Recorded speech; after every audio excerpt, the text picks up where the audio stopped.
I have some data. Ooh, and a smoke machine.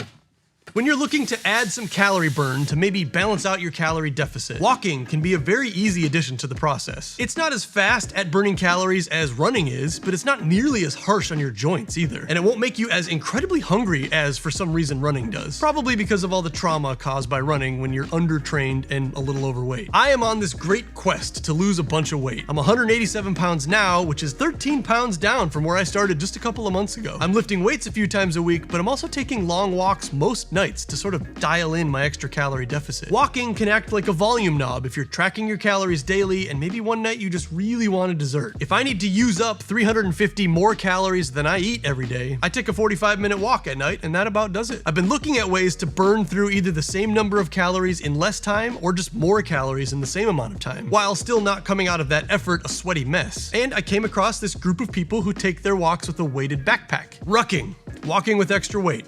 Obviously, the term comes from the Army, and when I was in the 82nd Airborne, I was no stranger to it. Sometimes rucking up to 10 miles in a day. Ish. Looking all over online and through forums, it's really tough to nail down how much extra calories you do burn while walking the same distance with extra weight. So I decided to try a few things to get a little closer to that data. People often talk about how Apple Watch over-reports your calories spent while doing an activity. But with walking, they actually have a ton of data. The sensor doesn't move around off of your skin, so it's on there pretty solid, and they've got their system dialed in pretty close for the calorie burns for walking. Unless you're an extreme outlier, like you've got some crazy heart condition where you have to take medication that controls the pace of your heart, or if you're a marathon runner with an extremely high VO2 max and your heart rate is therefore super slow. In extreme cases like those, your watch is not completely accurate in reporting calories. But for the 99.99% of the rest of us, as long as you actually start a walking workout on your watch, the active calories reported on your watch are actually really close to reality. The total calories thing is what might make you overestimate, because it adds your BMR in with your active calories,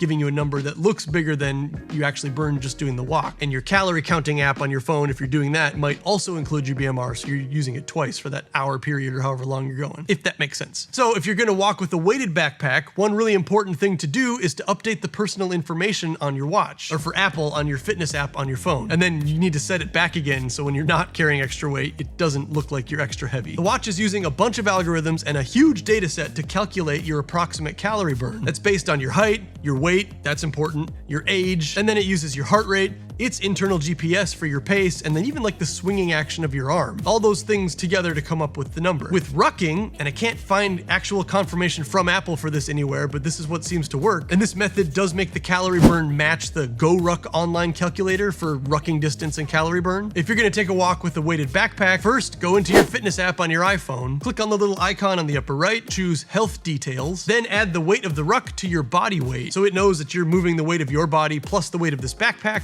and hit done. That helps the calculation understand the physics of moving your body plus this extra weight. It won't be exact because a lot more goes into being a bigger human than just adding 35 extra pounds when you're walking around, but it'll give you some extra points that you can use in your calculation if you've got this whole calorie deficit counting thing going on like I do. I took the exact same 3.3 mile route 2 nights in a row. The first night, just walking, and the second night, walking with 35 pounds in a hiking backpack. I tried to stay at about the same pace, so the only difference would be the 35 pounds in this bag. When rucking, my heart rate was about 12 beats per minute higher on average, and I burned 85 more calories in an hour, for a total of 403 active calories for that 1 hour walk. If you're gonna do this, it's important to get a backpack that's meant for carrying weight. If you just use your JanSport school backpack, rucking is gonna murder your traps and your shoulders, because you'll be carrying all that weight up here on your shoulders. With a proper hiking backpack or a ruck-specific backpack, they have this frame built into the back of the pack, magical suspension technology that actually sends most of the weight down to your hips.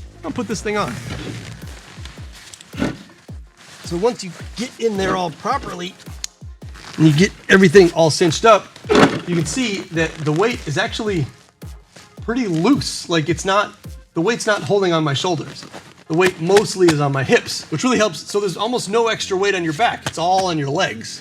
So you can actually quite comfortably walk with a bunch of weight for a pretty long time. This wasn't much harder than a normal walk for me, and I was not a sweaty mess upon returning home. I did do that same route as a run a couple of weeks ago too, and that burned off another additional 148 calories for the same distance, and I did that in 22 less minutes. So running, as it turns out, and it's no surprise, is the least efficient of those 3 ways for us to move on 2 feet, which means it'll burn the most calories in the time that you do it, or even in the distance that you do it. Like running the same distance as walking burns a whole lot more calories than walking, even if you add 35 pounds to the walk. But if you found this video because you're doing research because you're overweight, then running is going to cause the most trauma to your ankles, your knees, and your hips, and your back while you're doing it, which is totally fine if you stay within your limits. But you might accidentally find those limits by way of injury, and then all training has to stop for a bit, and so does the progress.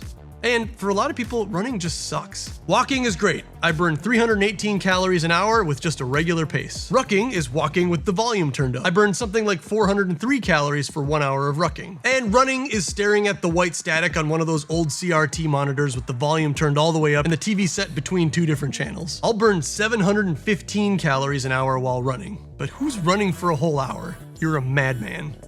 That's all.